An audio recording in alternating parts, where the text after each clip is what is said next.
Jimmy McAllister found the net. Goal for Wednesday. A terrific goal by Sheffield. Chris Waddle, is he going to have a crack? Oh, he does, and scores! Still Glenn Wheeler! Nathan Redmond works the goal! It's the time for a winner.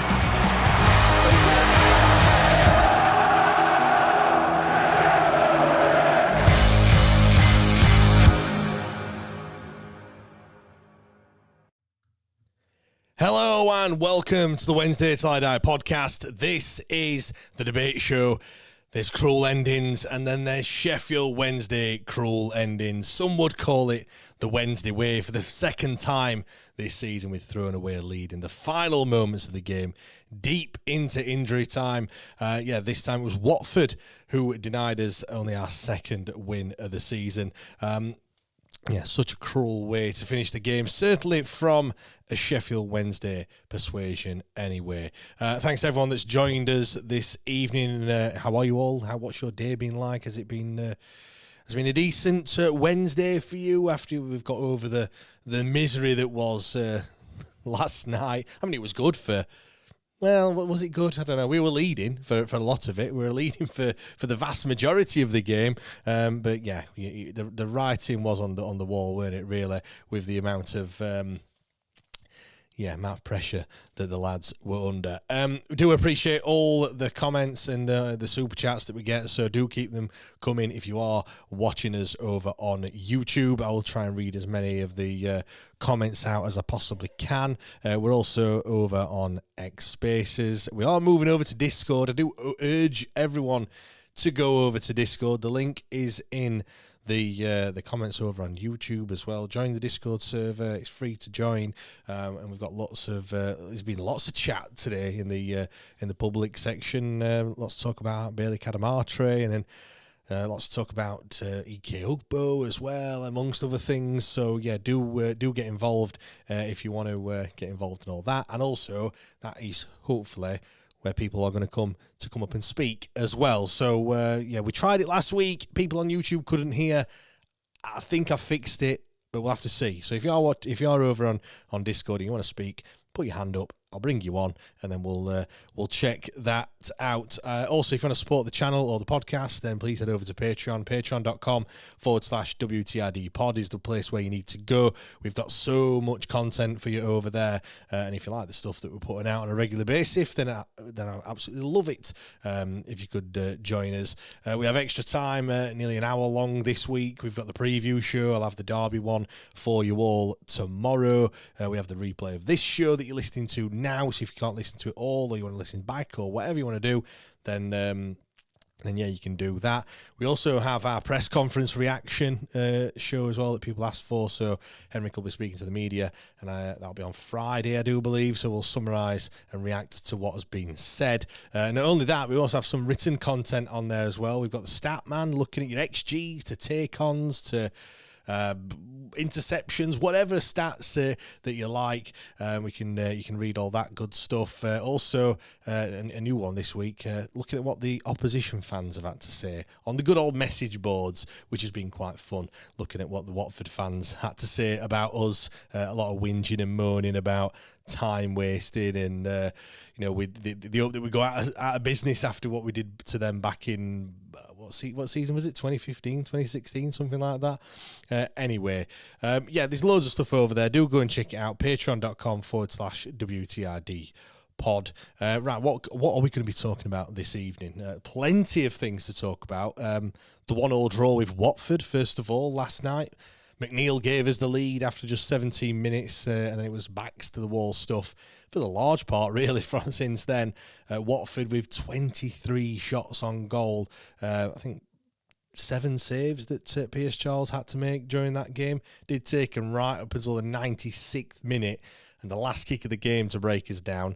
Denied at the last for what would have been, as I mentioned already before, only our second win of the season. But was there any positives to take from that one? Watford, second best home record going into that game last night. They were held by us. McNeil now has 3 goals in, well, 3 goals in 2 if the Blackburn game didn't count. So he's coming into some form. As for the negatives, second time to concede so late on. Birmingham was obviously the last time we did it. Conceded again last night to deny us the victory. Also, Barry Bannan going off at half time as well. How much of a blow is that going to be? Do come up and speak if you want to come up and have a chat. The Bannan injury. We don't know how bad it is yet. Alex and Joe Cran said it was a precaution. Domhausen said that Henrik said it came off because he's got a groin injury. So, I suppose both can be true, but we'll have to wait and see how bad that actually is, if indeed it is bad. I think a lot of people mentioned saying it wasn't quite at the races, was he, yesterday? Clearly something was up, so it's no surprise that he did come off at half-time. But I think one thing is for certain, how much do we rely on Barry Bannan? Because that second half, it looked like we were all over the place. We had nothing in midfield. There was no out ball or anything. It does kind of raise a few concerns as to, how much do we actually rely on the Wednesday legend? We can talk about that. We can also talk about the takeover and the administration process.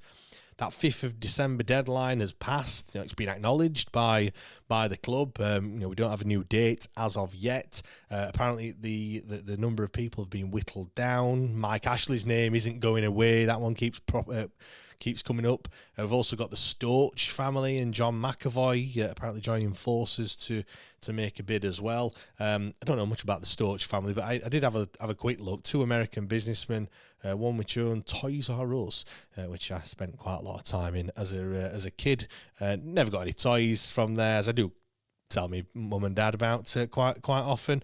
But anyway, and the other one's part of a $2 billion corporation as well, so clearly got a little bit of brass. John McAvoy owns the Nashville Predators and the Colorado Rockies in NHL and MLB respectively. I just want your thoughts on the whole process at the moment. We're now 7 weeks in to this administration process after it was announced on the 24th of October. Are you positive? Are you apprehensive? Who do you think it's going to be? Again, come up and let me know. Get in the comments. Come up and chat to me. All those good things. And we can also get onto the small matter of a game of football, which is on Monday evening. Monday night football, 8 o'clock. Derby County at home. We're back at Hillsborough. Anyone remember the last time that we played Derby at home? Just that small matter of a Josh Windass goal from his own half. We've actually beaten Derby in the last 3 times we've played them at Hillsborough. We beat them at Pride Park as well, didn't we, last season? Did the double over them. So, looking to make it 4 in a row this time around.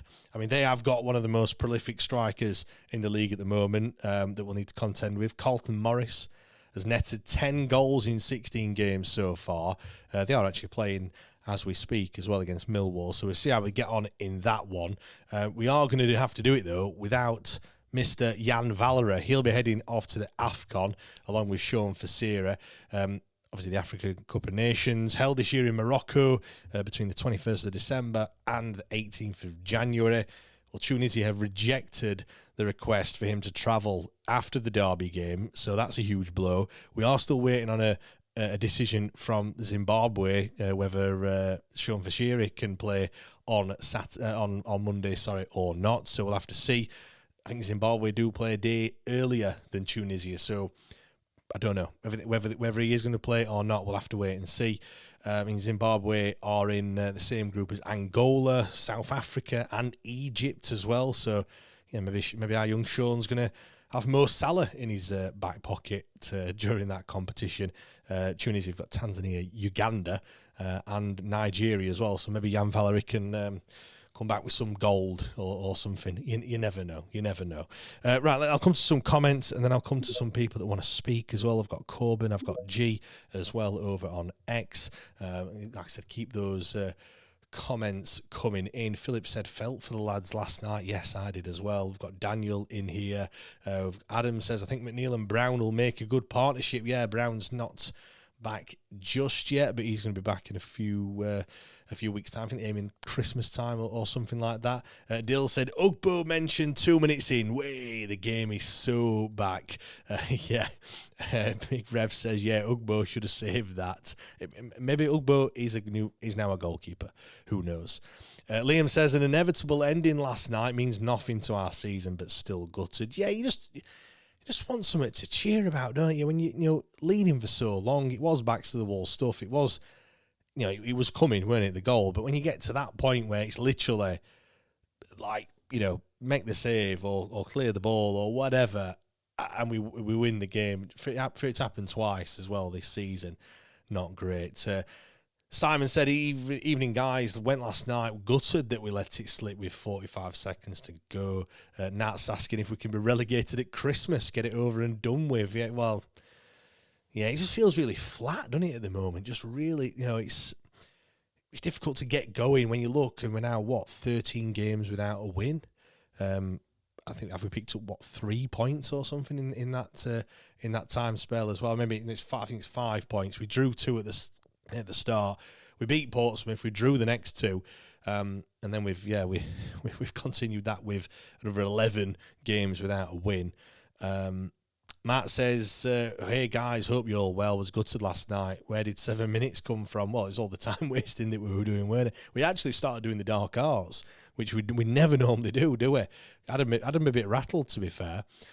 Adam says, I've missed Valerie's crosses into the box. Yeah, been playing more in that central defensive midfielder role. Rev says, I think it showed how resilient we are and are trying to be competitive. Just need to develop the mental fortitude to see out games and pick up 3 points. It just depends how much is that going to take out of them as well? How much is that performance and that, the amount of defending that we had to do, is that going to have a detrimental effect?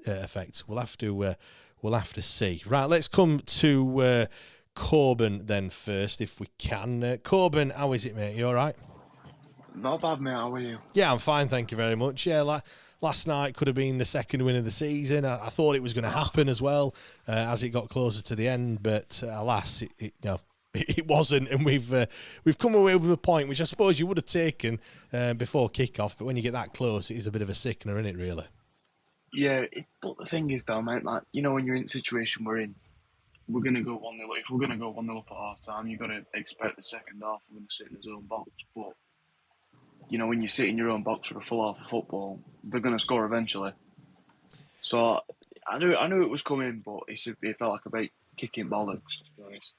Yeah, it did. I mean, if you have a look at the possession, I'm just looking actually since half time, it's 71.5% possession for Watford in that second half. It was a bit of an onslaught, weren't it? Really, but I mean, they missed a lot of chances. I just thought is it going to be our day? Is this going to be the one where we have one relatively good chance, we put it away? Although saying that, he still had a lot of work to do, didn't he, old Charlie McNeil from the edge of the box?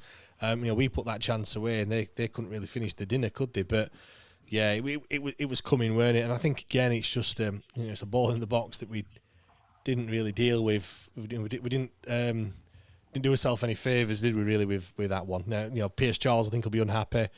I think Gabe Otegbayo were ball watching a little bit, and just switched off. We weren't quick enough to get out to it.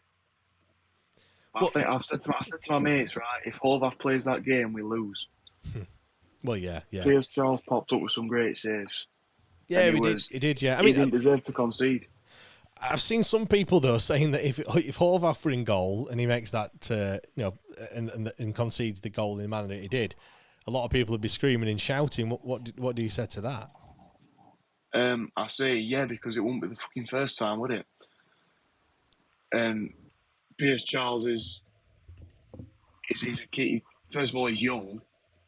But not only is he young, he pops up with massive saves, and if we had a better squad, obviously with depth and everything, and we didn't have all the shit going off, Pierce Charles would be like what Westwood was, and he'd be earning his points. Yeah, I mean, he made Horvath, who you can argue lost his points. Yeah, I mean, I think the other thing as well is when someone is one of your own, I think you do give him a bit more leeway, don't you? Really, he's our player. Ethan Horvath isn't. I mean, look, it's one of those ones.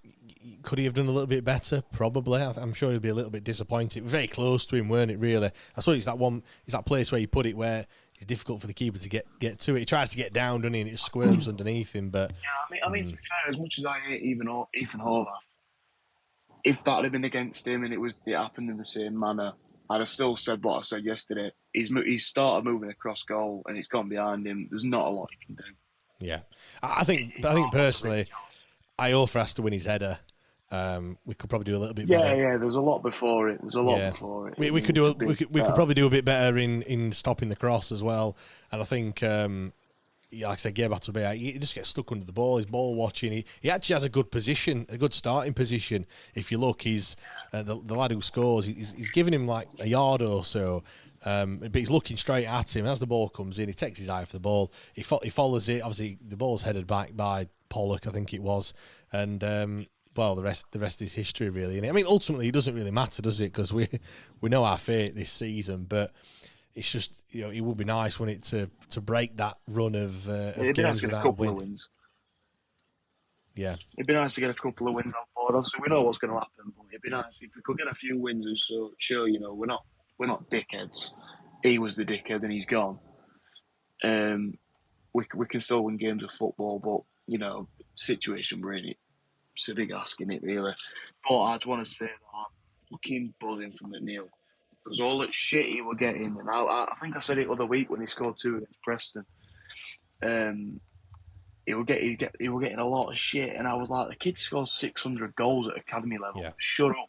He's not going to be shit. Let him get his goal or 2, and he'll kick on. And obviously, he scored 3 in 3.5 now. 2.5. So, well, 2.5. Yeah, shit, 2.5. Scored 3 in 2.5, and his performances have been a lot better as well. So I'm buzzing for him, and I hope he carries on going because I really like him and always have. Yeah, do you know what? When we signed him, I was really excited about him. Obviously, we signed him start last season, didn't we? And it didn't really work for him, did it? Even this season, he didn't really get that many chances. I'm just looking now. He started 2 games, I think it was. Then he missed. He didn't even feature for 3 of them, and then it's been.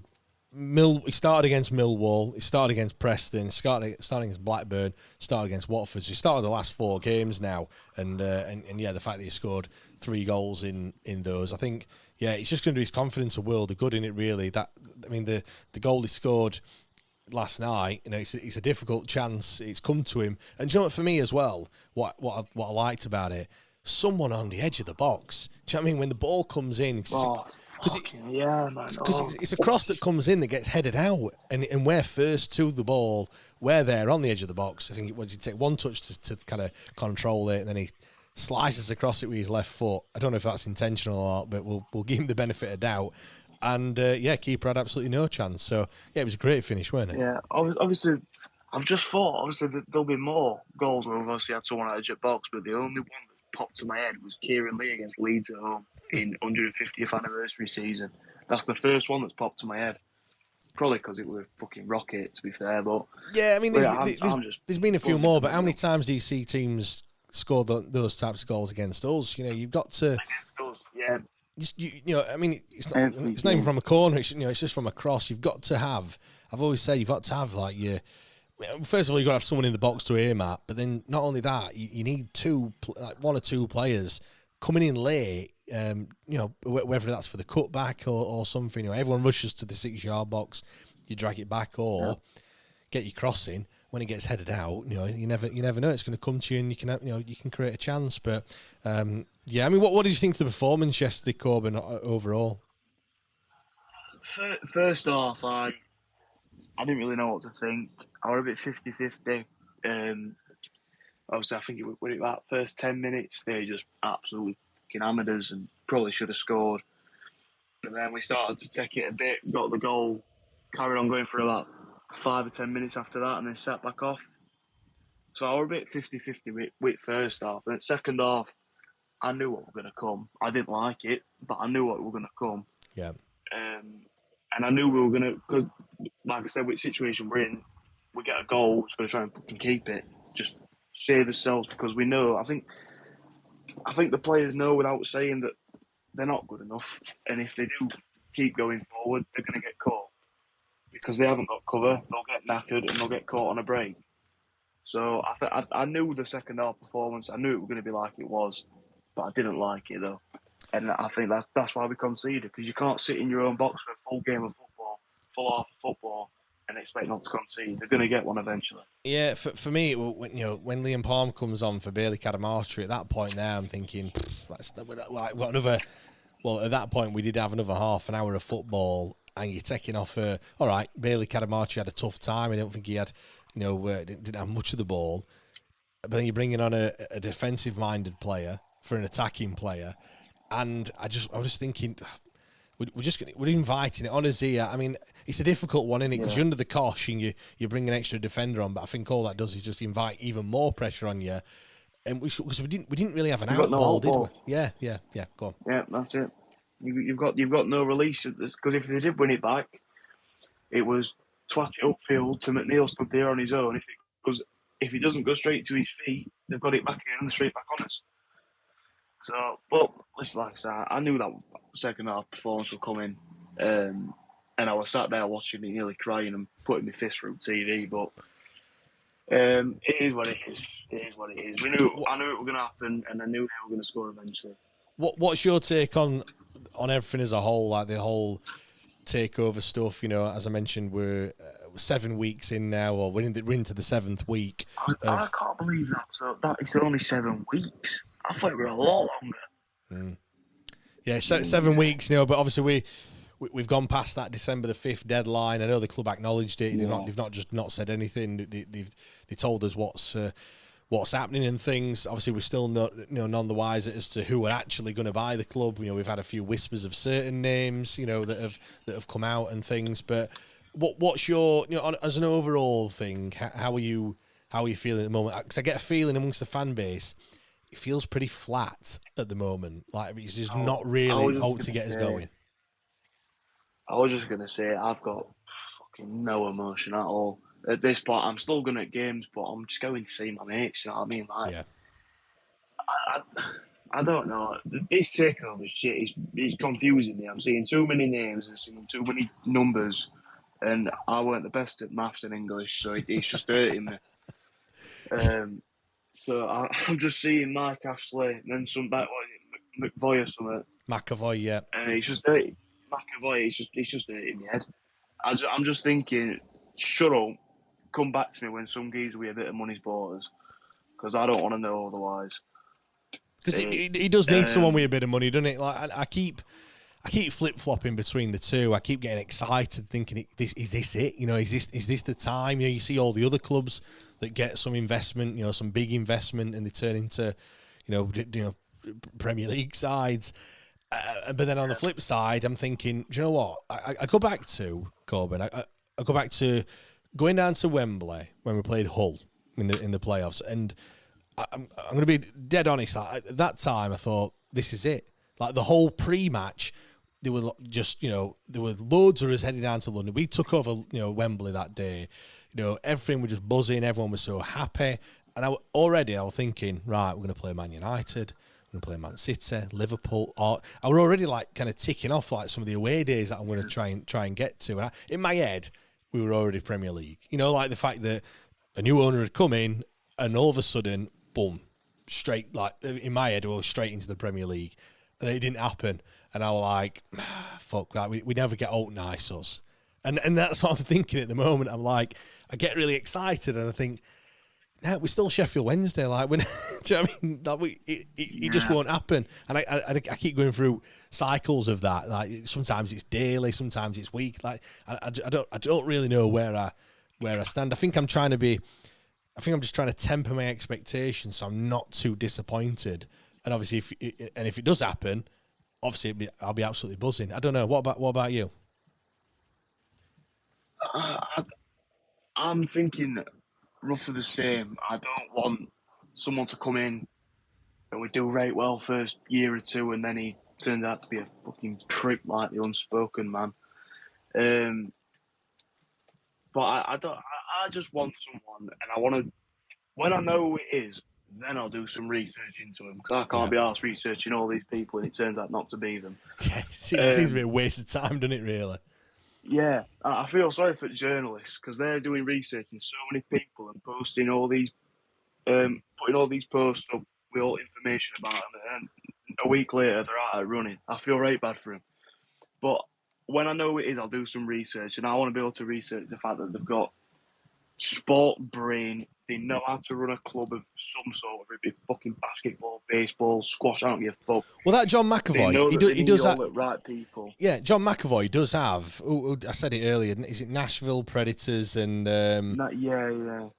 Colorado Rockies and the Nashville Predators? So he owns, I think, a majority stakeholder in both of those clubs. So all right, I know it's ice hockey. What's his net worth?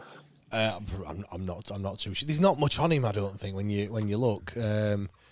But when you look at, I know we're talking about baseball and ice hockey, which are totally different to football, and also it's in the States as well. But he has actually, he's into sport, I guess, and he has got sports teams. So He's into sport, and he'll come into it thinking, I've got sporting director or whatever over here. I need to get the same here. This is it, because Chansiri, he did it all himself, didn't he? And that's where it went wrong, because he didn't have a fucking clue. If it's John McAvoy and he's already got sports teams, he'll know the people he needs to get in, he'll know what role they need to do, and then we'll have a good setup. Before you start doing anything on the pitch, you need to be set up well with a good spine off the pitch, and then you can build on the pitch. And if we get that good build off the pitch in the board, then I'll have some confidence. But until then, I'm still thinking, we're fucking Chef Wednesday, we're shy. Yeah, exactly. Quickly before we move on, Corbin, if anyone else wants to speak, do press that request to talk button as well. I will bring you up. Corbin, Barry Bannan went off at half time. Joe said that it's precautionary, but obviously, Henrik then said, he's going to have to wait until today, I think, to have a scan or something. I mean, it doesn't sound great when you... Did he say a scan? I might be making that up. Anyway, we don't know how bad it is, but he did come off at half time and he doesn't normally do that. He'll be a huge blow, wouldn't it, if he's out for any sort of time, let alone, even one game, if you know what I mean. Would, and do you know what? It's funny, because any other season, how often does Bannon get injured? Never.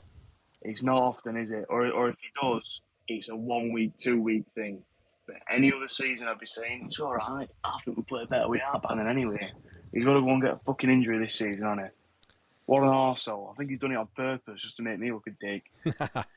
Well, you said that about injuries. I mean, just looking at the amount of games he's played in the Championship, 41 last season, 42 the season before, 41 in the League One season we got promoted, 45 the season before that, 46, 44, 41, and then 29 back in 17-18 season. That was the only time.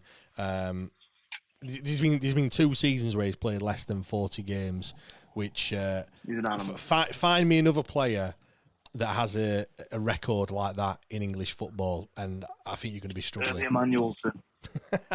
Yeah, he's on the other end of the spectrum. Nathaniel Shalabar. Minutes. Nathaniel, fucking hell. Do you know what? He's so annoying. I was saying this yesterday. It's so annoying because he's so underrated for us because of his injuries. But when he's played, he's been unreal. And I would say that it's all right because Shalabar's back now, but is it? Or is he going to play 5 minutes against Derby and crop himself again? Well, I hope not, because he's probably going to be taking Jan Valerie's place on Monday, because obviously he's and there's him gone as well. Yeah, exactly. Oh god. And Tunisia won the AFCON back in 2004, I think it was. So they're no mugs when it comes to that competition. So they'll probably look likely to advance quite far. So that's kind of middle of January when the final is. So we could be without Jan Valerie for quite some time. And obviously we know in Christmas games are coming thick and fast, aren't they? So that's going to be another. You've just said Tunisia are no mugs, right? My dad, he absolutely hates Jan Valerie. I don't know why it's happened. He's been all right personally. My dad can't stand him, and he goes, and he's fucking international. Well, that just shows you how shit Tunisia are, then, doesn't it? Well, I mean, I thought Valerie's been all right. I don't know if that's just me. Joe, I think he's done a good job. I mean, look, is he best player we've ever had? Like, Probably not. I think he's one of those where Absolutely he probably not. looks a lot I've better. already named him, Herbie Manuelson. Well, yeah, he's probably one of those where he's better in a better side. You know, and if he playing with some better players, and he'll probably come alive. But it's difficult in here at the moment. But anyway, and we're playing him at centre mid, and then a centre mid at right back with I don't know how you say his name, Fizzier. Yeah, just call him Sean. Sean's playing right back and he's supposed to be a centre mid, and Valerie's playing centre mid and he's supposed to be a right back. I don't understand it, but he's done an alright job, I think. Yeah, exactly. Corbin, massive thanks for coming on, pal. Do really appreciate it as always. Always nice to hear from people. If you want to come up and speak, press that request to talk button. You can do that, or you can put your hand up over on Discord as well. That's exactly what Matt's done. Matt, I'll come to you in a second, so do get yourself ready. I'm just going to read some more comments out that we've had. Obviously, these from a little bit earlier. Nat says, will we have to beg to go to the players' scrapyard again to replace the injured players? Yeah, obviously Nathan Redmond, he's out in until January now. I think I looked up, he can play about 5 or 6 games, and then that's it. His contract will be up. So yeah, that's not really gone down too well. Jimmy says he expected us to lose, but disappointed we didn't win, and happy that we got a point. Matt, so I think this is who we're going to be speaking to in a second, says Bannan is after a Christmas this year. Lol, he knows we are down. Yeah, that's normally Dom Iorfa's trick, isn't it? He's took that straight out of his playbook. Barry says Ashley's the front runner, obviously referring to Mike Ashley, that is. Big Rev says what will be, will be. Yeah, I mean, look, not many people take that stance, though, do they, Revs? When you look on the socials and check the temperature out there, it's, not many people are saying what will be, will be. Daniel says he's just happy that admin are taking their time. Yeah, do you know what? When it comes to that, yes, that is one element of it, yeah. They're taking the time, they're getting it right. Yeah, great. But if someone's going to buy the football club, why do you want someone that's coming 7, 8, 9, 10, 11 weeks down the line? Like, if they are the one, why weren't they the one when the club is for sale? Like when the club went straight into administration, why would it have taken them that long to be interested? Unless, I don't know. I don't know. I hope you're right. I hope the longer it takes, the better the decision's going to be. Big Revs does say other bids are ahead of Ashley in the queue. Apparently, the Orlando Trustful. What a username that one is. At this point, I'm completely dead inside to this season. I think a lot of people are probably going to say the same as well. Big Rev says, "You mean Cherie's not on first?" No, I don't know where Cherie is this week. It's no, she normally messages to say where she is, but no, not listening. No, she might be listening. She's certainly not coming up and speaking this time. Disallowed pen rebound, nearly choked on my coffee. A lot of people, that confused a lot of people as well, but it was obviously for encroachment, and their lad ran through the D. So I think is it 10 yards or something that people have to stand away. That is actually the only reason why there is a D on the pitch, by the way, is to mark out the 10 yards from the penalty spot. I think it's 10 yards. He runs straight across the D. There's that picture from side on that I think Joe Cran tweeted, and you can. It looks like, I think it's Cooper. It looks like Cooper's already in the box at that point, and he's actually not the furthest man forward. But yeah, he's took 2 steps through the D straight away, so he's much closer to the penalty taker as the ball comes in. Revs, your keyboard's going to be wearing out. The comments are flying in from Big Rev. You should come up and have a chat, Revs. Have a good chin wag. Let's come to Matt then. Hopefully, everyone on YouTube can hear him when he comes up to speak. Matt, are you there? That's Wawa23 on Discord. Don't unmute yourself and we'll have a chat. Is he there? I don't know if he is. In that case, we'll try and come to G over on Twitter Spaces. G, are you there, pal? Oh, hello. How's it going, pal? You all right? Oh, sorry about that. I was just talking to my uncle about something. It's all right. It's all right. Now you're talking to me, G. We can talk everything football. Last night, G, it was conceding in the manner that we did. It's a bit of a sickener, isn't it? Really, when you're leading for so long. It's what we usually say. The Wednesday way. Yeah. It does feel like that, doesn't it? I mean, I was looking actually, G, looking at some stats and things. I want to say it's the 7th time that we've conceded in the last 10 minutes. It's normally the first 10 minutes and the last 10 minutes. But yeah, it's not. It's just seeing the game out in it, and really, I don't know whether it's just physical tiredness or mental tiredness, but yeah, it's annoying in it, nonetheless. I'm just going to get straight onto James. Oh, this Mike Ashley rumours. Why do people really lose their crap about Mike Ashley when you see honest facts about him, eh? I don't know. Let's put it out to people that are listening. Mike Ashley. What is it about Mike Ashley that people don't like? Because you're right. He gets a lot of negativity whenever his name's mentioned, and I'll be brutally honest. I've said this all the way through. Really, is he my first choice? No, he's not. For me, if he's looking to turn a profit, and look, I've not looked into it into great detail, but if he's looking to buy us to then sell us for a profit, if he manages to do that, then surely as a football club we are better off. Surely, G. Like, do you know what I mean? I would probably guess so, yeah. But don't get me wrong, like Mike Ashley, right? He's a capitalist businessman, right? And he's the founder of Sports Direct, and the only time he never had any experience in football was Newcastle. I mean, when he first bought it, like they were in relegation battles, right? And the first time they got relegated, he got plenty of stick for what they were doing because he never knew how big the club was or how big of the job was because he knew how Newcastle was a right big job and he went for it, but it was just succession managers that he went through and didn't make an impact. And not only that, but he sold players for big money during that time at Newcastle, and they never really got into top four that much. In fact, the commercial revenue for them at that time was atrocious. Yeah, that's the other thing. A lot of people don't like him because, well, certainly Newcastle fans don't like him because he didn't invest into the club. No.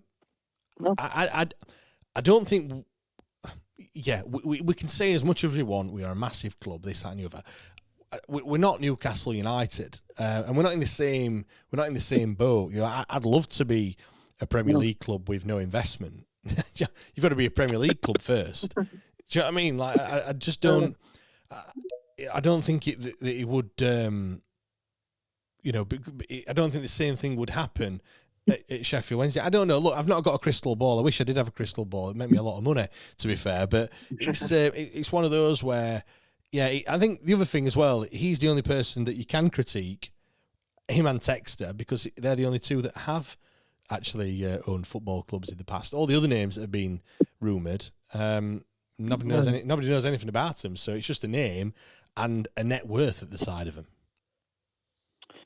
Well, it's funny I mentioned Texter because he's now looking at Derby, and the only thing he would ever do good at Palace, right, was win a cup and get into Europe, and but then again he owned another football club in France, and they almost got relegated to the second tier of France. Yeah, they did. Yeah, that you're right. Obviously, that was down to well, they did get relegated, didn't they? On not breaking the rules and things, but they got reinstated after a few. Is it Lyon? Was it Lyon? I want to say it was Lyon. It might not have been. Yeah, it was Lyon. Yeah, it was. What's your take on the whole vibe at Sheffield Wednesday at the moment? I was just talking to Corbin earlier, and I was just saying how it feels pretty flat at the moment amongst the fan base. We haven't.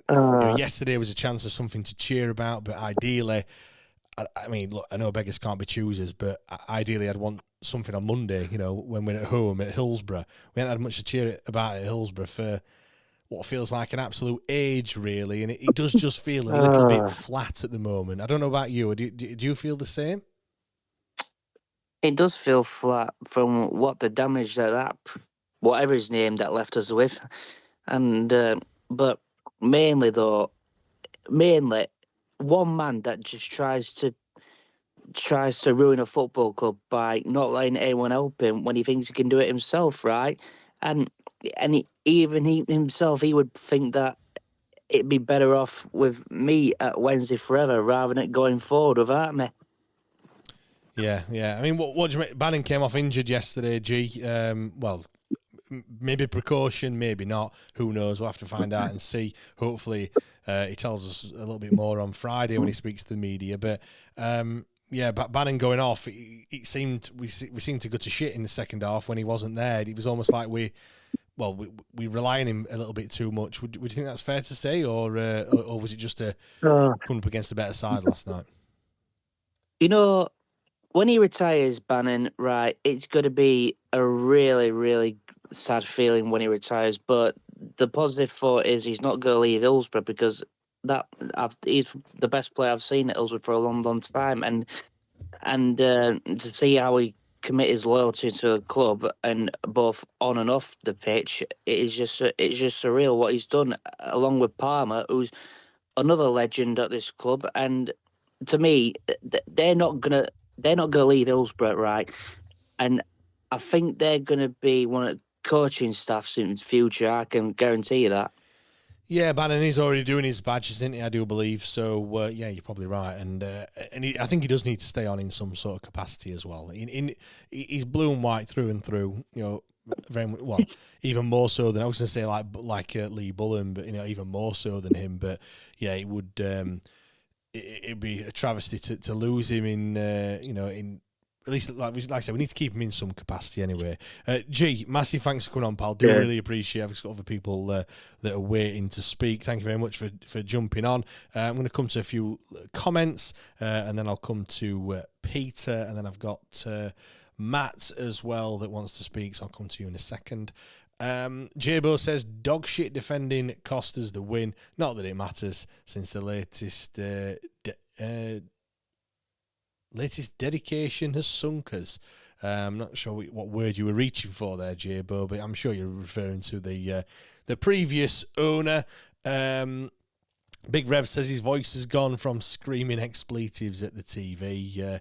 Revs, look, it can't be much deeper than my voice, can it, surely? So get yourself up, pal. I would love to speak to you. He's also said, what Newcastle fans are not so quick in telling is the shite Ashley inherited from Hall and Shepherd. So it took time, hard work and effort to turn them around, but he did it. Look, again, I'll just reiterate what I said. He isn't my number one choice. I go back to the Mick McCarthy meme. It can't get any worse. Like it can. Can it really get any worse than what it was before? I feel like one thing that we're massively lacking is the commercial side of things. I think the other thing, he'll put footballing people in footballing places. I think he will tick a lot of the boxes. If we actually write down what do we actually want, and a lot of people have said, we want football people in football positions, CEO, director of football, all those types of things. I think he would do that. The commercial side, it needs a lot of work doing to it. I think he'll do that as well. Like the shop needs a lot of work. I think that is his game. Retail is his game. That'll be like bread and butter to him. He'll sort that out. The online experience as well, that'll get sorted out. I think everything from that aspect, that'll be, ticks in a lot of boxes, whereas, I don't know. I think, like I said, ideally we want someone with deep pockets and willing to throw money at Sheffield Wednesday. But then I go back to the why. Like, what's the motive for whoever the next owner is going to be, whoever they might be, I don't know, Qatar, America, whatever country they're going to come from, to come to Sheffield, of all places, to, I know Sheffield's a wonderful city, I lived here all my life, it's magnificent out here, but not everyone thinks that either, and I don't know, what is the appeal of Sheffield Wednesday? I know we are one of the last of the quote unquote fallen giants and things like that, but yeah, I don't know. We'll see what happens. Liam, can it get any worse? It can. Elton says mixed opinions about Mike Ashley, but if it's him to sell us for a profit, he's got to get to the club making a profit to make a profit. He's got us getting competing, otherwise he's pissing in the wind.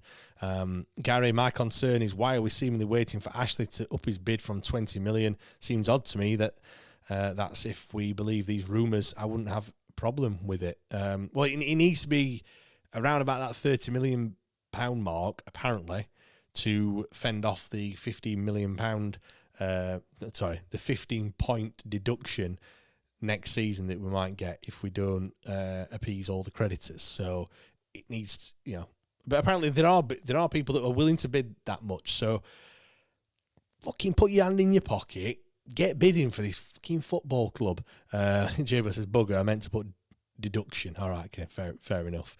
Jimmy, investment in ground and training ground, they're going to need deep pockets.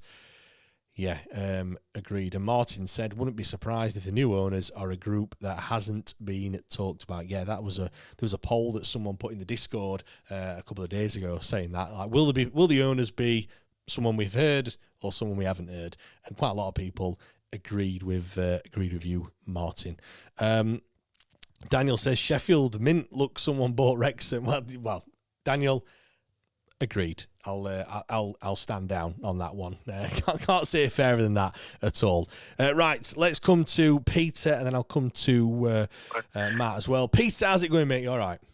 I'm all right, pal. I'm a bit tired after last night's 2:30 getting in house after Watford. I mean, look, you wouldn't have been tired if had we come away with 3 points, but I suppose... No, I wouldn't. No, it'd have made it all worthwhile. But then to jump on M1 and find out you got a junction closure, and then you've got stood on M1 for an hour after a goal 10 seconds from time to equalise is a bit of a one of them things. With that, some music. I think that was someone on Discord that doesn't know how to use it. To be fair, won a prize. No, you haven't won a prize. No, he's just trying to. Someone's trying to. He's trying to ring me on Discord. That's not how you do it, guys. You don't do that. Come on. Look, it's all trial and error. It's all trial and error. He shouldn't have rang actually, but anyway, look, it was a great goal, weren't it, from Charlie McNeil, and then just an absolute sickener. I mean, it was coming. I think, to be fair, it was coming probably half an hour before that, weren't it, really? Well, while I was sat on M1 at whatever time it was, after clock, it suddenly dawned on me. Charlie McNeil, he scored his last 3 goals. Is that right? Yeah, Preston and. Yep, that's right. Yep. Preston, and it's actually a perfect hat-trick over 2 matches. Left foot, right foot header. You're right. Yeah, So it's something to be positive about, isn't it? It's all right. And you probably picked. Did you do the watch along last night, James? I didn't know. It was my daughter's. It was my daughter's 8th birthday last night, so we were at the grandmother's and yeah, I didn't get back. I didn't get back in time. I thought they were extremely wasteful in the first 10-15 minutes. Yeah, I did. I watched it all. I watched all the game, but I didn't do a watch along. Yeah, they missed. For me, they missed 2 or 3 gilt-edged chances.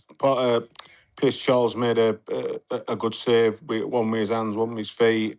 Valerie cleared off the line, so we could have easily gone in at half time, 2 or 3-0 down, and not been able to complain about it. But we didn't. We stuck. We got gritty. We stuck in, and we battled. And all credits to players who played. I thought it was one of the better performances this season, to be honest. But is it Gio's just been on? Yes. Yeah. It's all.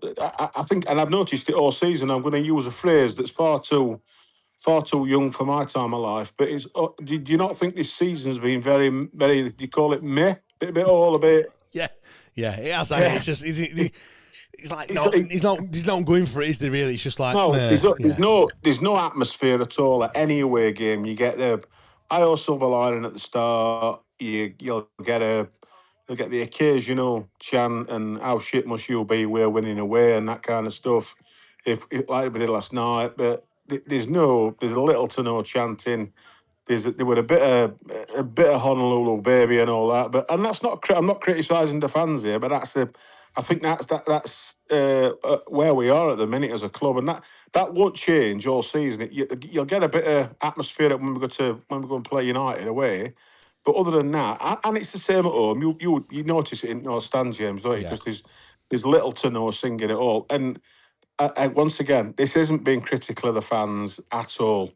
It's just where we are, and the acceptance of it. Whilst it's horrible. It's just one of them things. We've just got to get through this season, take us punishment, i.e., the relegation, and get on with next season. And like you've just said, I don't mind Ashley. I think, like you've just said, you've hit the nail on the head there. At least you'd like to think he'd put the right people in the right positions.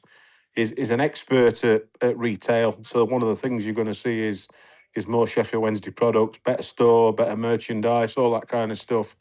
But you'd like to think the organisation of the club would improve tenfold, and the potential the club's got is, we've said it times many. So I'm not all that despondent. We should all be sat here crying his eyes out every day, but there's no point in doing that. I think most fans have accepted it. I just think it's what it is, and we have to get on with it. Do you think people are just waiting? We're just waiting for the next bit of news. I mean, nothing's changed on the pitch. We've brought Cooper in, we've brought Redmond in, we've seen Redmond for 15 minutes, we'll probably never see him again.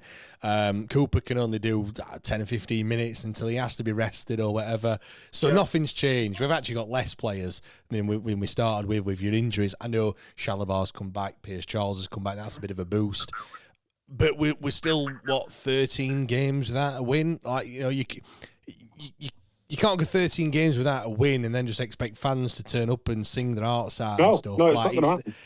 No. I suppose the question is, Peter, whose responsibility is it? Is it the fans' responsibility to start the singing and the chanting, or is it the players' responsibility to give us something to sing and chant about?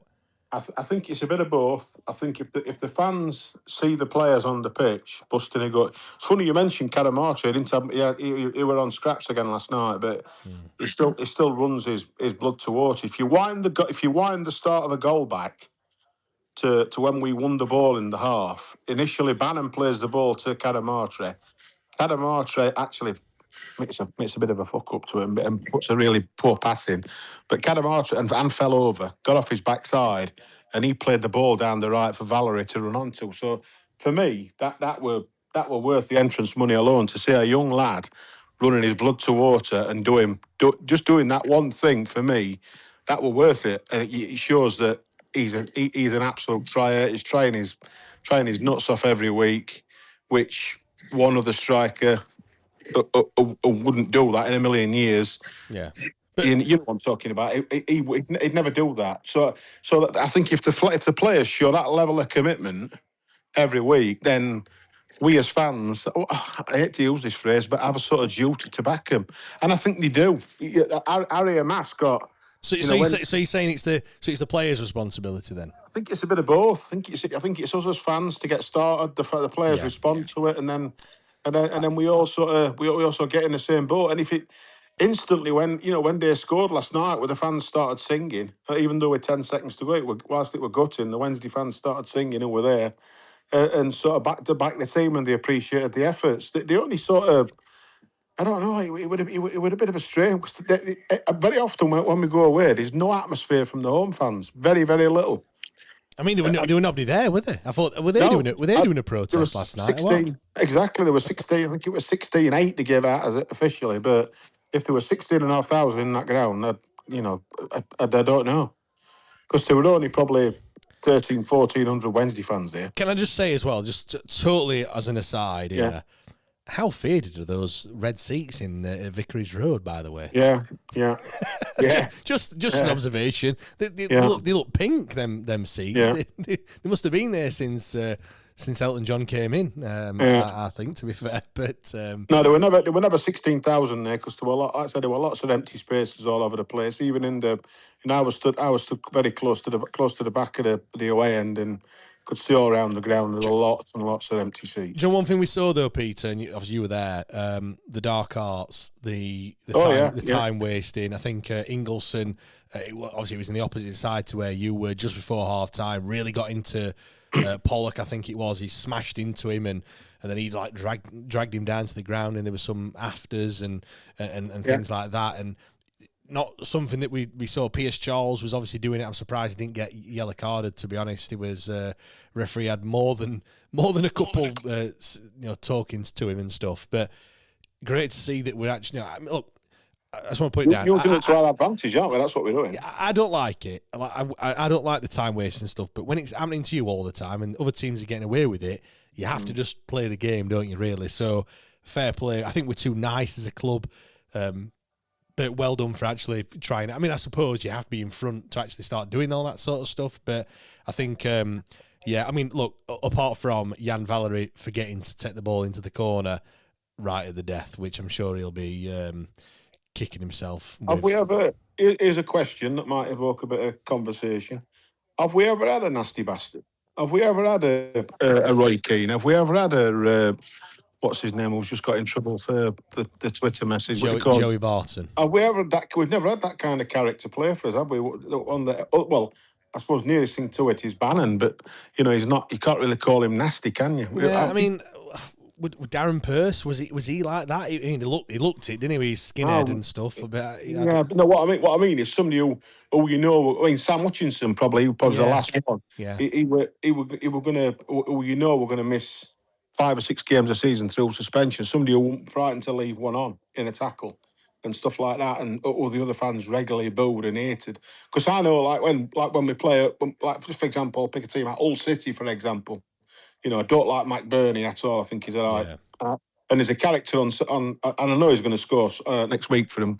I absolutely hate the man. I think Carlton Morris think he's vastly overrated.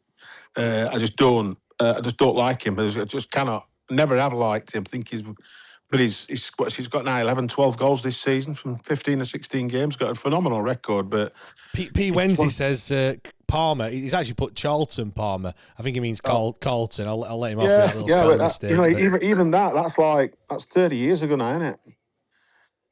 The best days of Carlton Palmer when Palmer were like that. I just think I'd love to have that kind of player inside who's an enforcer. And that kind of player, I know it's difficult, and it's. Well, look, we're going down into League One, Peter. There's a huge reset in the summer. Like we need to build a League One squad, don't we? Really, to get out of that league, and I suppose that might be on the shopping list. Someone who is like that. I mean, do they still exist in modern day football? I don't know, because you could rattle off. All the Premier League sides had one of those in their ranks, didn't they? Really, Dennis Wise as well, and Patrick Vieira. Yeah. I think in League One you need it more than ever because somebody's got to do the dirty work. Somebody's got. It's not. Players like Bannan will soon get clobbered, and we're also thinking that Bannan's getting towards the end of the season. He's already feeling the pinch. He's playing with a bandage on this year. His time's getting on. He's 36 now. Liam Palmer's not getting no better. We've got to start looking towards the future, and I think maybe as the season goes on, Henrik will start bringing players in. In preparation for next season. We're not halfway through the fixtures yet, and this is not having a pop because I think as a squad they're doing remarkably well with what they've got. And you mentioned earlier that Valerie's off to the AFCON. Yep. Tunisia won't let him play next week. You can bet your bottom dollar that Sean Fazer will be the same. So all of a sudden, with 2 players missing out of last night's side, and possibly we've got an injury concern over what's his name, Bannan. And we're looking extremely threadbare. George Brown's no nearer. Weevil probably won't play again this season, and it's just where are we? It's a bit, Yeah, I mean, I think just looking at if Fazier and there's no Valerie, I think what you're probably looking at, Shalabar will come in for Valerie, that central defensive midfielder role. I'd have to say Palmer would have to then play out right. Palmer or Jarvis Thornton, wouldn't you? Or something like that. Yeah, I think he'll probably be Palmer. He seems to favour the more experienced players. Yeah, he does. Yeah.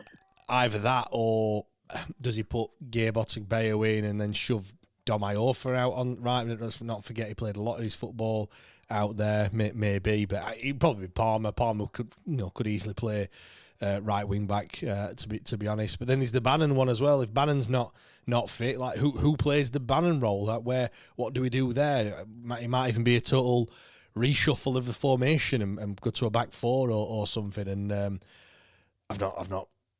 not sure. I don't know. I don't know what they'll do really. It's we're just hoping that Barry Bannan's fit really, because what the last thing we want is more injuries when we've got two disappearing off in it really. Yeah, Derby's going to want to win. They're going to bring in. They've sold nearly 4,000 tickets, sold out the complete away end. They're up for it. They don't like us anyway. It's there, I suppose, if you want to get another one of their famous local derbies, but they like to cause an atmosphere between the two sets of fans. It'll not be easy. And then we've got other games virtually straight after. Is it Ipswich the week after it, isn't it? Ipswich on the Saturday. It is, yeah, that's right. I mean, that's got a 0-6 written all over it again, hasn't it? You just think, Jesus. Well, I don't know. Ipswich aren't doing too bad. They are winning at the moment as we speak. They're beating Stoke 1-0. They beat Coventry last time out. Then they drew with Blackburn in that rearranged game. Do you not think this the championship this year is one of the worst? It's one of the worst. I would say it's one of the worst it's ever been. I couldn't believe Watford were 3 points away from outside the playoffs.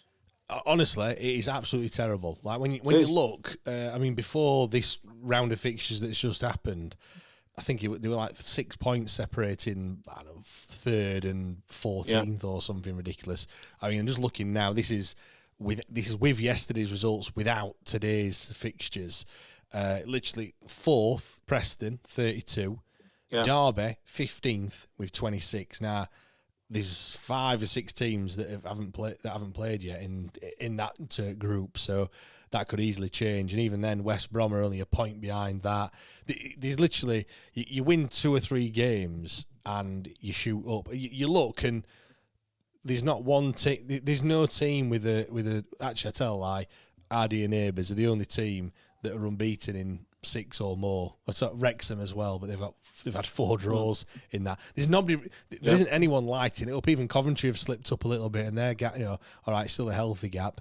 They've got 5-point gap to Middlesbrough, who have come into a little bit. If you add on the points we've been deducted, then I'd still be fancying Wednesday to stay up. I don't know. We're 10 points adrift of Oxford, who were in 21st. So is that with the points back on? That is, yes. We're on. We've picked up 9 points this season. 1 win, 6 draws, 12 defeats. We have got a game in hand, but what was it? And you might be able to find it in such a short space of time. What were the record when we were like this under Danny Rowe? When we managed it, any ideas? The gap. What the gap was? At this stage, after 17, 18 games, how far adrift were we? Remember.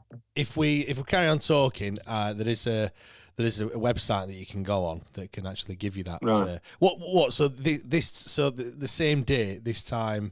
What, 2 seasons? After this many games, after 18 games or however many games, 17 or 18 now. Here we go. Let's just do some. Just do it. Might as well do it live while we're talking. Why not? So that would be the 10th of December, 2024. I would say Championship, home and away. Yeah. I know it won't be 2024, would it? It'd be 2023. Get that right. There we go. We were how many games have we played? Have we played 19 or 20 games now? I think we played. Is it 19? Because West Brom, Blackburn should have been 18. Let me get it right. Let's have a look. This is great listening, viewing. God, 19. So 20. It's game week 20. We had won 3, drawn 4. we had 13 points, but the gap was only different, isn't it? 8 to Huddersfield at the time. Whereas now the gap is 10. But we have got a game. We have got a game in hand. So yeah, I get what you're saying. The difference is, Peter, we haven't got a squad that's anything like that squad. Do you know what I mean? You look at last season and we let 40 odd goals just evaporate out of our team and replace them with precisely nobody. So like that, and we haven't got a squad either. So I get what you're saying. And equally, the point I'm trying to make is even if you had the likes of, let's just call your fringe players, your Pattersons, your Valentins, Michael Smith. Let's not talk about the big boys like your Windasses and other people like your Hekwa. All them that's left were regulars in Danny Rowe's squad. Add them into this squad, and it's a completely different season. And I think it was Gaz who said it a long, long time ago. The damage that he's inflicted on us is generational, and it's gonna be whoever takes us over. It's gonna be we all know it's gonna be a humongous effort to get back to where we are. Where we'd like to be, where we've been in the past, if we ever can get back to that. So just to get us back to net zero, really, which is where we were before he who shall not be named took over. Where Mandarich left us. Do you know what I mean? We're not even anywhere near that level at the moment, and that wasn't great either, was it? To be fair, anyway, Peter, thanks for jumping You're welcome, on. Do make sure you go and buy the Everywhere and Nowhere fanzine. Just head to just if you're on X, just click on Peter's avatar and you can find it over there. I've already got it. I've got it somewhere. For people watching on YouTube, you can see it there. Nice little illustration of Barry Bannan in there. There's a nice piece on Emmerich in there as well, Peter, to be fair. Yeah, a few typing mistakes in it, but I corrected them for you. No. Don't worry about it. No. Well, I don't use AI, you see, to write it. So it's all...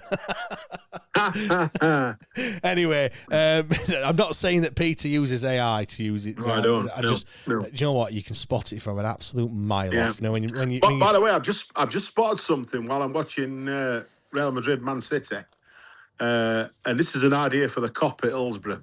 Why don't we make it compulsory that if you're on the cop, you have to wear a blue and white shirt? Because them Real Madrid fans in white shirts behind the net, it looks absolutely mint. Mate, it really does. Peter, the idea is fantastic. We can't even get a chant going, let alone everyone to wear same colour shirts. But something to aim for, isn't it? I know what you mean. It looks good though. It's like with the Dutch as well. Like whenever. Not necessarily. So the football they all have orange on, don't they? And that looks, but they carry that into all different sports as well. I know in cycling they have it. Even in Formula One they have like a full stand of the Dutch and stuff. So yeah, I do agree. It looks good.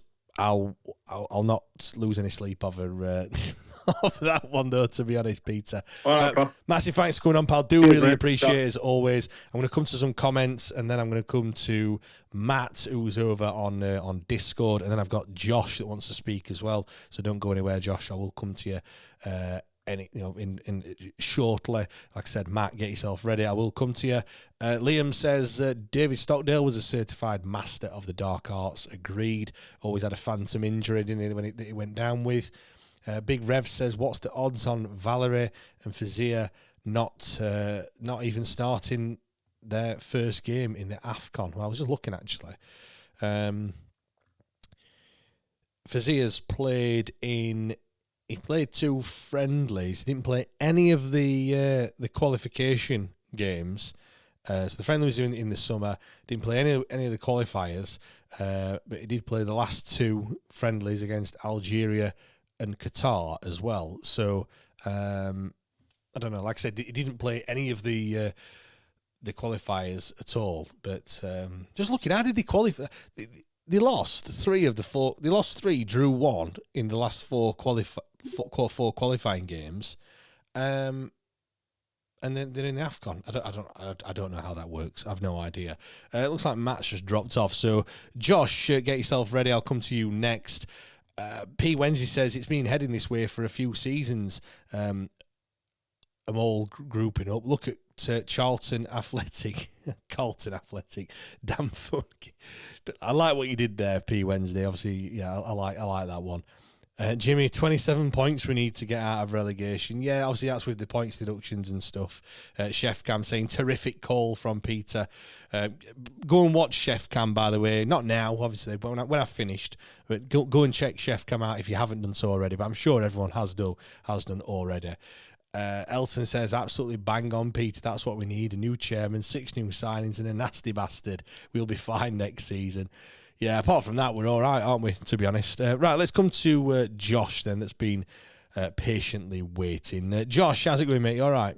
I'm good, pal. How about yourself? Yeah, mate. Look, it is what it is, isn't it, this season? But I like coming on here. I like speaking to different people. I like to get to know what your thoughts on. I don't know if you've been on here before. Apologies if you have, Josh. But what do you want to say, Josh? What do you want to talk about? So, honestly, I think this season is a banter season now, innit? Like, let's be honest, we're just going through the motions now. But there's just one thing that I really don't want to happen, but I've got a feeling it's going to. I've got a feeling that we're going to get relegated at the shit pit. Yeah, I mean, I know they're getting excited about that, aren't they? To be honest, I did do some maths the other day to try and work out what would need to happen. I think the gap, I want to say we need to be 37 points adrift of safety or something. I just worked it out, and obviously depending on the Blackburn rescheduled fixture, at the minute there's 39 points available after that game. Yeah. And I think, was it Jimmy just said then that we're already 27 points behind. So that's it's worried me a little bit after hearing that. Yeah, well, no, what we on? We're on, Oxford are on 19 points. We're on minus, what are we on? Minus 9? We're on minus 9 now. Picked up a point yesterday, didn't we? Sorry, this table I'm looking at doesn't have the points deductions on it. So, yeah, it's minus 28. Yeah, it's not far off, is it, really? Because I can't see us really picking up many points. I know we're playing Wrexham again, where they seem to be our only... we're playing Wrexham and Portsmouth, aren't we, coming up again? So hopefully we'll be able to repeat what we did there earlier on in the season. But it's just worrying me. It's when you look at the amount of games that we've got leading up to the derby and then the points available afterwards, it just seems like it's destined to be that game. Yeah, I mean, look, if who do we play beforehand? I mean, it could get to a weird point where let's have a look. Who have we got before them? Where is it? There, we've got Millwall at home. Imagine if it's like if we lose this game against Millwall, we're relegated, and then everyone's just hoping that we throw the towel in, so we don't have to go there and get our fate sealed. Yeah, it would be horrible, wouldn't it? To be fair, I mean, look, they'll never live it down, would they? Really, to be fair, but yeah, it's I think you're right what you're saying.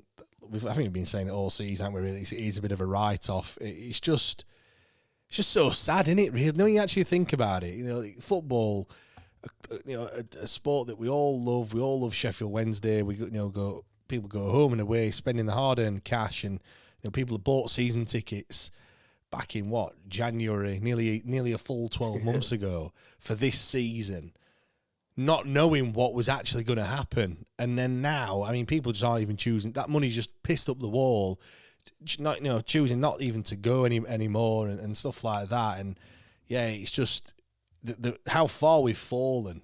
I mean, we weren't even that high up to begin with, but exactly. Do you know what I mean? How far we've fallen is just I won't wish it on anyone other than them lot. To be fair, yeah, exactly. Yeah, I mean, it's just a shame what's happened. You can understand the players leaving. I'm not going to have a go at any of them. If I wasn't getting paid at my job, I'd be fucking off as well. Do you know what I mean? But yeah, we lost too many key players, and this was always going to happen. And there's only one man to blame. Yeah. But on that topic, actually, I know a lot of people have had a problem with Mike Ashley coming in. Yeah. With his connections to Sports Direct, and it seems like every product in Sports Direct has got Sondico on it in some way, shape, or form. I hope just for one season we can get Sondico as our sponsor again and remake, was it the 15-16 away shirt that was that gradient from like black to blue, and just get rid of the sponsor in the middle of the shirt. And then after that, if he wants to sell up and disappear, he's more than welcome to do so. Yeah, the only problem, like I said, the only problem is it had his name on it, and I suppose it'll ever. Joe, I didn't really like that shirt. To be fair, I just didn't. It wasn't one that I. It wasn't one that sits down to me as like being a classic or anything. Obviously, it's the one where the picture at Brighton, in it, where they're all sat in front of the away end and stuff like that. Just go on then, just on that shirts and things. What's your favourite shirt then? Oh, see, I was only born in '99, so I don't remember any of the good years of Wednesday. So I think for me, one of my favourite shirts would be the one where we had Volkswagen on the front, where it was like the blue and white stripes, but there was just a pinstripe of blue on the white side and a pinstripe of white on the blue, like either side of it. It would have been probably the 2012 shirt. Like Gary Medine is the player that comes to mind when I think of that shirt. That one was weirdly just one of my favourites. How about yourself? What's your go-to? Do you know what? I think I have to go back to like the 90s. I like the 1993 shirt. I mean, I always talk that, I don't remember Wednesday in the 90s, but I think that's probably why it is probably a favourite. I mean, if we're talking about kind of more of the modern ones, for me, I mean, we've had this discussion before. I think it always goes back to the like the memories in it and stuff. So I actually quite like the Napoleon's Casino home shirt. If we are talking about home shirts, just because I used to go back to Cardiff and it was a shirt that we wore there. I mean, it was a horrible shirt. I do think it has the correct width stripes though in it. So yeah. I mean, the other thing as well, I think there's a lot of away shirts that are good bangers. I mean, do you know what? This season's away shirt is growing on me, I have to admit. I'm a lad. It is very good, but it is a bit of a bastard to see when you're on the telly. It does kit clash a little bit at times. Yeah, he did. That West Brom game was a nightmare. That's the one I was thinking of. Yeah, that was the shorts though. That we had exactly the same colour shorts as West Brom. So that and then also because they had white stripes as well. I think it meant that there was a lot of white on the pitch, and you couldn't really see apparently it was all right in person though. But anyway, what did you think to last night's performance then, Josh? Yeah, I mean, obviously it's heartbreak, isn't it? I scared my girlfriend half to death when they scored in the last minute by shouting all sorts of bad words, but it was coming. That penalty, I don't know how the rebound was disallowed. If you're a Watford fan, you're absolutely fuming about that. Then obviously Charles made a few good saves. Watford, missed so many opportunities. I thought Ugbo was playing for him for a minute. They deserved the point. For the fight that we showed, we probably deserved the point as well. But I don't think we can really complain about the result. It just hurts the way that it happened. Yeah, I mean, I don't know if you play Football Manager, but there's a term, you've been FM'd, and I think that had we have beaten Watford, they could probably say that. When you look at the stats and the numbers, I know possession obviously doesn't mean everything, but they had nearly 3/4 of the ball. Throughout that game, 22 shots. All right, only 8 of them hit the target, but Charles made 7 saves in that game, which is unheard of, really. I mean, just in comparison, their keeper didn't have 1 save to make. We had 4. We had 4 shots, 1 on target, and that 1 on target actually went in. So, yeah, all the stats went in Watford's favour. But I would just play. Had we have played like that against them lot, we wouldn't have been perhaps as livid. But it shows that we have got it in the locker somewhere. We can dig deep. We're just gonna have to do that quite a few games this season, won't we, really? Yeah, I mean, that game in the derby, I think just every single Wednesday fan, we probably knew that we was going to lose that game, but we wanted to see a bit of fight. And it's just a shame that we didn't get that at all. We sort of rolled over and just, let it happen. Hopefully we'll see a bit more fight taking them to the shit pit. But again, when they've got all their fans behind them, probably getting giddy at the idea of potentially relegating us, it's going to be a tough ask for these young players. But on that moving forward, I know this name's been mentioned before, and I'm sure his wages are way too high, but he's going to be 35. Well, he's 35 this year. Do you think there's a chance Mikel Antonio would come back to us just to see out the final years of his career, obviously coming back from that horror injury. Well, do you think there's any chance we can get him to do a job for us in League One? Well, I heard that deal was on the cards for this summer. I mean, it'd be a very nice deal. I mean, this summer, as in the summer that's just gone.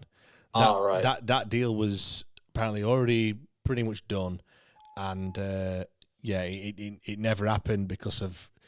It got a chance here. The EFL blocked it basically. But I got told. I mean, I have no reason to not believe the person that told me that. But yeah, that was apparently something that could have happened. Look, I mean, I think we need more than a Mikel Antonio. To be fair, we need a new squad, don't we? But it'd be a nice fairy tale story, wouldn't it? Really, if it was to happen. And to be fair, I think we need players like Antonio or just these older pros to come in and get around the young lads. Like Cooper, he's going to be fantastic on Otabeo, and even Weaver, if he's anywhere near the training ground. Just hearing the experience that these lads have got will be great for these young players moving forward. And obviously in League One next year, I mean, even a 35, 36-year-old Antonio surely has to get like 10 goals in League One. Well, yeah, you'd like to think so, wouldn't you? Really? I mean, what's he up to? Is he playing at the moment? Has he got a club? I was actually just googling it then while we was talking. I think he's played a couple of times for Jamaica, from what I can tell, but he currently doesn't have a club. So okay, yeah, that's it. If he's free and available, then why not? You're right. He's 35. He'll be 36 in March. So his last game was in the West Ham reserves, by the looks of things, back in... it's after he came back from that car crash, wasn't it? Yeah. I mean, how he came back from that, I have absolutely no idea. That car was absolutely smashed to smithereens. But just you're putting a lottery ticket on that night, aren't you? Yeah, 100%. Josh, massive thanks for coming on, pal. Do appreciate it. As always. Nice to speak to you. I'm just going to come to Matt over on Discord for the third time lucky. Matt, are you there? Can we hear from you? Matt, do you want to unmute yourself? I don't think it's going to work, is it? I don't think Matt's going to be there. Has he found the mute the unmute button? I feel like I'm back in 2020, back in the COVID times. But anyway, whilst we're waiting for him to do that, let me just go through a few more comments over on YouTube. Sorry, get my words out there. Big Rev says James playing casino spins on his PC. No, that was actually on Discord. Someone trying to ring me over there, trying to get in there, not understanding how it all works. Vincent says we are down anyway. Let's get the new owners in and build for next season. No point bitching and moaning. Jimmy says pigs won't relegate us. We'll be down before then. Big Rev says the 97 home shirt, Carbone in the Di Canio era. What do you mean, the one with the different width stripes? Different width stripes on the shirt. Is that the one you mean, Big Revs, or you meaning the one after that, the one with the orange away kit as well? That one was a decent one with like the Puma rectangle on there. I wasn't too. If it's the one before the 95 to 97 shirt, I wasn't too keen on that. The fact that the lines in the badge don't line up with the lines on the shirt is messing up all me OCD. James says the Brazil-esque kit 1991. And Super Owl says one where he pushed the ref down. I'm guessing you mean in the the one with the orange away kit. I get you now. Right, it doesn't look like Matt's coming on over on Discord. I don't know what's happened there. We'll try and get it working for next time. But no, I'm going to wrap things up here. Thank you very much, everyone, for joining us this evening. It's been a pleasure to come up and do this show. If you want to join us next week, same place, same time. There's no game next week. Is in midweek. We will, of course, have played Derby County by that point. So I'm not sure what myself and Matt are going to talk about on Sunday. Hopefully there's some takeover talk or there's something. I'm sure there's Sheffield Wednesday. Something will have happened between now and Sunday for us to talk about. Or we can just talk about the Watford game, of course. I'm sure myself and Matt can find something to chat about. Of course we can. So yeah, join us on Sunday, 9 o'clock on YouTube, same place. Failing that, join us this time next week, where we, like I said, same show. Come up and have a chat. Always like to have a chat to everyone as well. Hopefully we've got some more people coming up next week, which will always be good. Chef Cam says, great show, night all. Thank you very much, Chef Cam. Do appreciate it. Go and check out Chef Cam's videos. Always good over there. But no, thank you very much, everyone, and we'll see you all next time. Cheers.